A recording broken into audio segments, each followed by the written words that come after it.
Hey, come on! It's time to go again. It's time to go beyond the wall. Dun dun dun.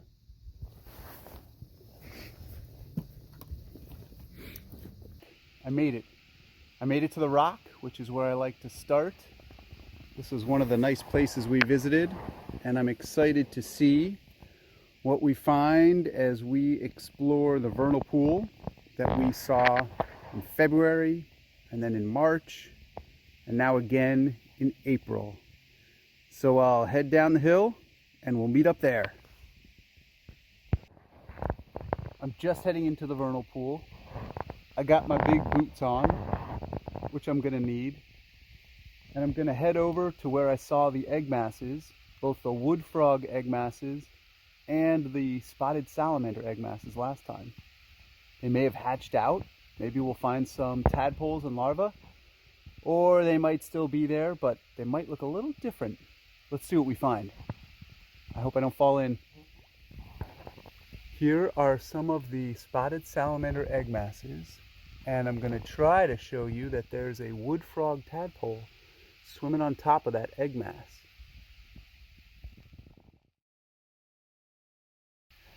And we see, when it comes into focus, a little tadpole swimming around.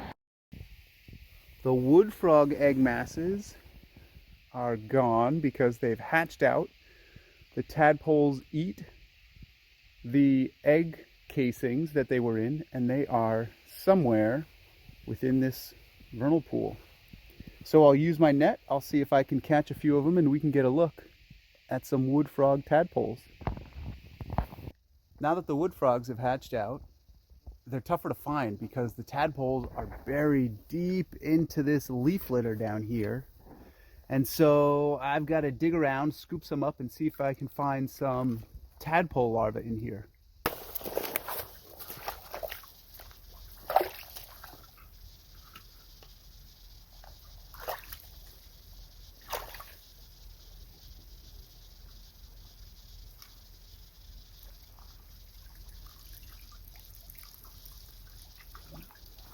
There we go. We got some.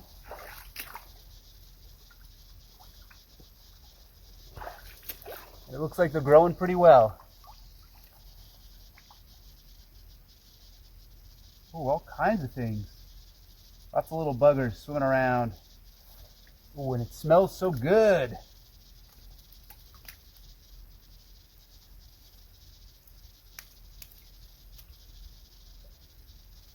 Let's see what else we get from another scoop.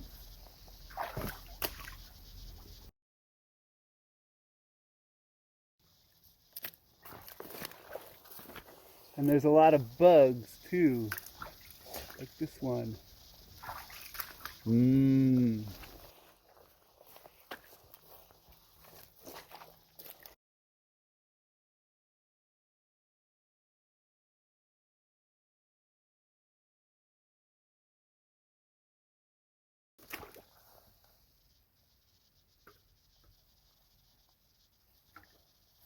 So after a few sweeps, let's see what we found.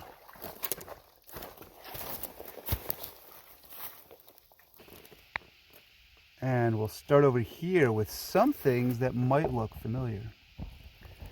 You should see a couple of small, tiny tadpoles. So small that I won't even use my finger to point them out. I'll use a little stick. So that's a wood frog tadpole right there. And the bigger one you may remember from last time, right? So on that bigger one, we can see some gills. We'll see if we can get them into some deeper water. You can see some gills. And right next to his head right now is, if you remember what that's called, hint, hint, fingernail clam. And here's a much bigger fingernail clam that I found too.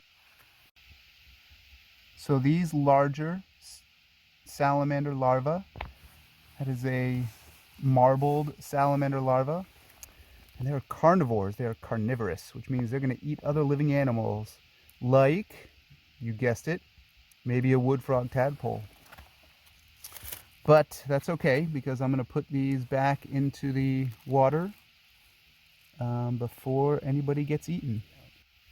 This other thing Looks a little scary, doesn't it? But actually, that is just a casing. That is just the shell from a dragonfly. That's right, a dragonfly. So dragonflies, some species, will lay their eggs in vernal pools. The larva will grow in vernal pools looking like this bug does.